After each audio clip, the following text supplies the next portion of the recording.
And hello.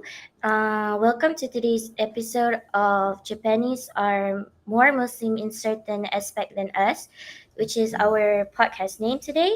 And we are siblings that volunteer in this Japan Dawa Center, where today we are going to explain about where we explore inspiring stories and perspective that encourage us personal growth and cultural understanding.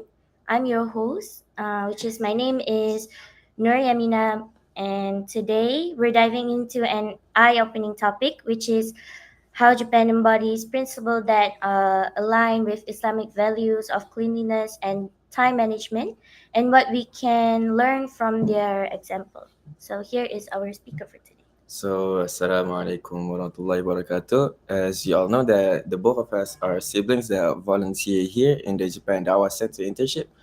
And my name is Muhammad Aliy Iman. And for the first segment is the introduction that I am going to give. So let me start by sharing a fascinating thought. Have you ever visited a country that felt that its people practice certain values better than we do? Even though those values are an integral to our own way of life.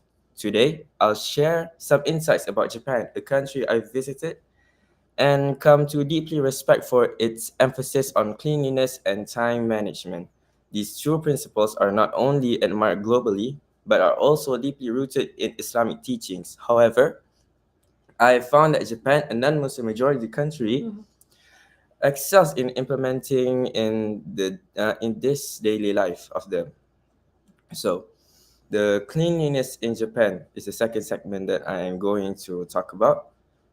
Is Cleanliness is a cornerstone of Islamic practice. As Muslims, we are taught the importance of cleanliness in our personal life.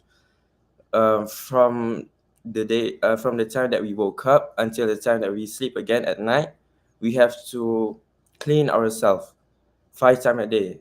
As we all know, a salah. That is one of the five pillars that a Muslim have to do. And as Muslims, we are taught to protect cleanliness in our personal life, our surroundings, and our actions. However, during my travels, I noticed something striking about Japan. The streets, restrooms, and public spaces are impeccably clean, even in the bustling urban areas like Osaka. Right? Yeah. Can you give some thing that you have thought about Osaka? Um.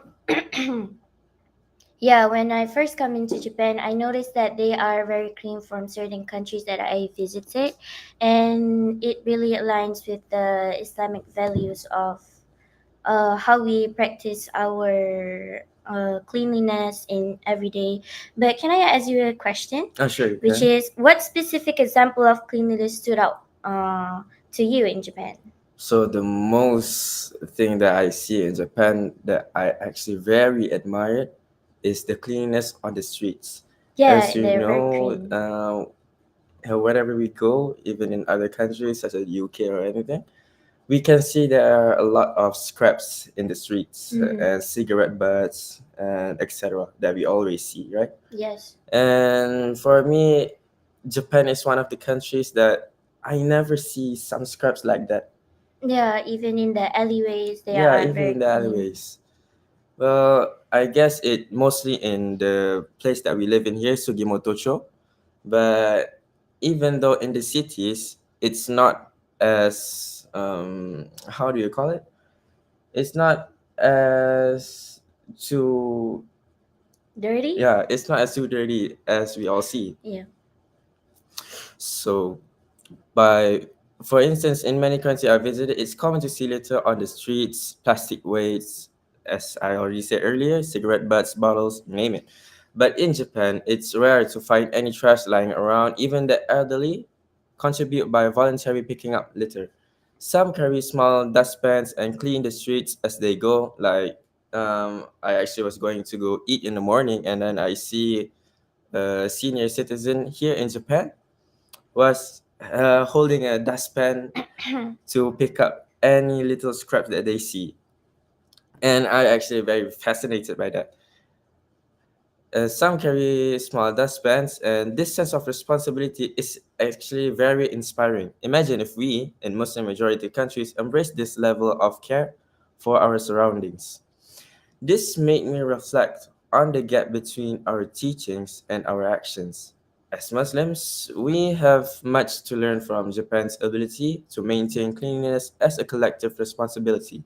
It's a living example of how discipline and civic mindedness can elevate a community. You have any questions? No, not yet. No, not yet. Okay. So that is the end of our second segment, and this is the third segment, time management in Japanese culture. Now let's talk about another critical value, time management. In Islam, we're reminded repeatedly of the value of time as the Prophet Muhammad sallallahu alaihi wasallam take already said hadith, take advantage of five before five, your youth before your old age, your health before your illness, your wealth before your poverty, your free time before your busyness, and your life before your death. Japanese culture embodies this principle beautifully. One of the most striking examples in their public transportation system, trains in Japan are not only punctual, they run on a strict schedule. This ingrains a sense of responsibility in people from a young age, right? Yeah, and can I ask, Sure. how do you think that how does time management in Japan differ from your point of view on what you observe in other countries? So the time management in Japan is actually very, very, very strict. Mm. Not only on the scheduled trains that I already said before, but also in their own people. Like we can see, if the train comes for example 7 o'clock, the people are already there by 6:30. Mm-hmm. And we can see how when is the closing time of the shops by 9, right? Here Mm-hmm. it's Yeah, actually 9 o'clock where they it's close, right? very Yeah, early. it's early, but before 9, like at 8:30, we can already see the shop already preparing to close. Differ from the country that we own live in. Sometimes it differ. We have to close at 11, but actually sometimes to 12, and sometimes to 1 o'clock, right? Mm-hmm. So it's a really one of the experience that I can see here in Japan. Okay. Any more questions? No, not. Okay.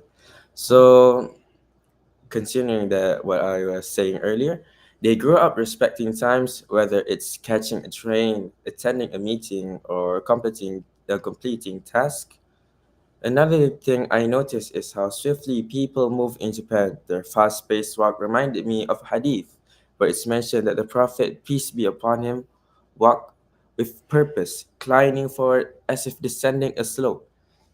This efficiency, combined with their disciplined use of time, ensures that people accomplish more in their daily life without unnecessary delays. And that is the third segment.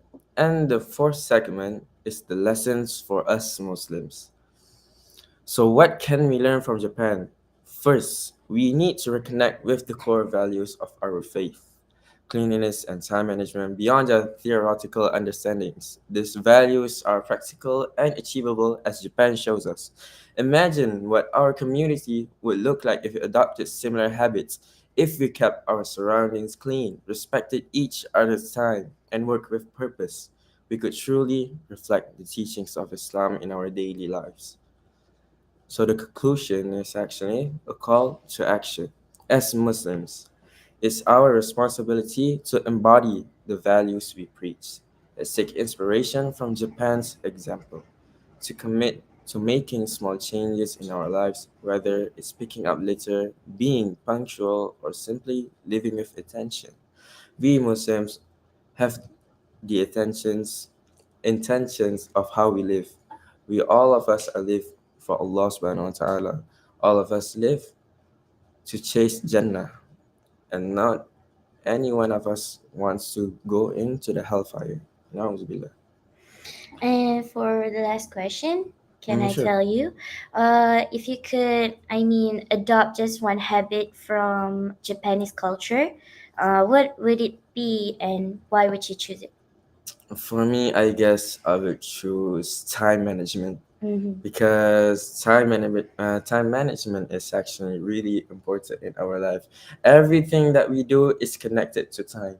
If we time everything properly, we can do everything on schedule, and Mm-hmm. everything will just go smoothly. Yeah. Nothing will go wrong if we implement our time really, really good. Yes. Thank Anyone? you.